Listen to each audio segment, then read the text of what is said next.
আসসালামু আলাইকুম এভরিওয়ান, কেমন আছেন? আজকে আমি বানাবো ডিম কষা।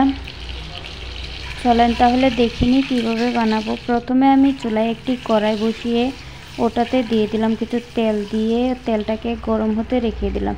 তেলটা গরম হয়ে যাওয়ার পর আমি আগে থেকে সিদ্ধ করে রাখা ডিমগুলো এবার কড়াইটাতে দিয়ে দিলাম। কড়াইটাতে দিয়ে ওটাতে একটু হলুদ দিয়ে ভালোভাবে ভেজে নেব। যতক্ষণ না একটি লাল কালার চলে আসে ততক্ষণ আমি ওটাকে ভেজে নেব। এখন দেখেন এটা আমার কি সুন্দরভাবে একটি লাল কালার চলে এসেছে। এখন আমি এটাকে ভালোভাবে ভেজে নামিয়ে নেব। এবার ওটাতে দিয়ে দিলাম আগে থেকে কেটে রাখা ওই আলুগুলো দিয়ে এবার ওটাকে আমি ভালোভাবে ভেজে নেব। আলুগুলো আমি নাড়াতে পারছি না, তাই আমি ডিমগুলোকে নামিয়ে নিলাম। নামানোর পর আলুগুলোকে আমি এখন সুন্দর করে ভেজে নেব। আলুগুলা যখন একটু লাল কালার না হয়ে আসে ততক্ষণ ওটাকে ভেজে নেব। এখনও দেখেন আমার এটা কালার আসেনি, তাই আমি এটাকে আরও অনেকক্ষণ ভেজে নেব।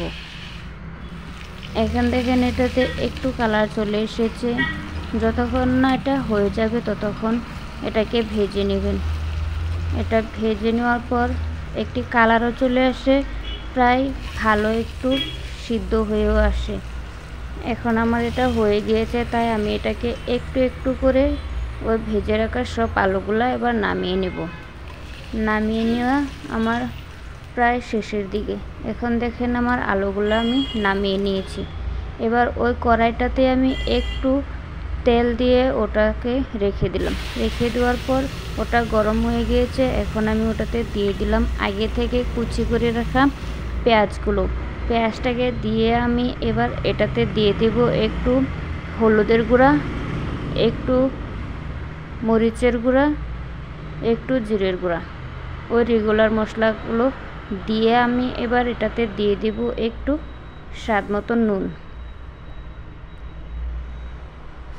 নুনটা দেওয়ার পর আমি এটাকে ভালোভাবে নেড়ে চেড়ে কিছুক্ষণ ভেজে নেব। একটু ভালোভাবে ভেজে নেব যাতে ওই সব মশলাগুলো একসাথে মিক্স হয়ে যায়। যতক্ষণ এটা মিক্স না হয় ততক্ষণ আমি এটাকে ভেজে নেব। এখন এটা মিক্স হয়ে গিয়েছে, আমি এখন এটাতে একটু দিয়ে দেব পানিটা দিয়ে আমি এটাকে ভালোভাবে নেড়ে চেড়ে রেখে দেব কিছুক্ষণের জন্য। যতক্ষণ না এটা ফুটে আসে ততক্ষণ আমি রেখে দেব। এখন দেখেন এটা আমার প্রায় কি সুন্দরভাবে একটি কালার চলে এসেছে। এখন এটা আমার প্রায় ফুটে এসেছে। এবার ওটাতে দিয়ে দিব ওই ভেজে রাখা আলু, ডিম। এখন আমি এগুলো দিয়ে দিলাম। দিয়ে দেওয়ার পর আমি এবার এটাকে ভালোভাবে একটু নাড়িয়ে চাড়িয়ে কিছুক্ষণ ভেজে নেব। ভেজে নেওয়ার পর এখন দেখেন আমার এটা ভেজে নেওয়া হয়ে গেছে। এখন আমি এটাকে পানি দিয়ে ভালোভাবে নাড়াচাড়া করে রেখে দেব। কিছুক্ষণ পর দেখব কেমন হয়। তাহলে চলেন এবার দেখে নিই। এই দেখেন আমার এটা প্রায় শেষের দিকে চলে এসেছে। এখনও হয়নি কিন্তু প্রায় হয়ে গিয়েছে।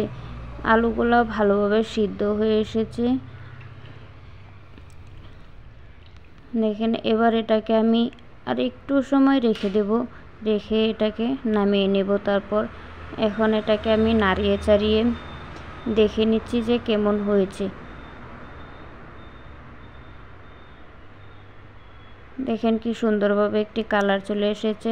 এখন এটা আমার ফাইনাল লুক। আপনারা সবাই বলবেন দেখে কেমন হয়েছে। দেখেন কি সুন্দরভাবে একটি কালার চলে এসেছে। আজকের ভিডিওটা এখানে শেষ। সবাই ভালো থাকবেন। আবার দেখা হবে অন্য কোনো ভিডিওতে। সবার জন্য অনেক অনেক দোয়া রইল। আল্লাহ হাফিজ।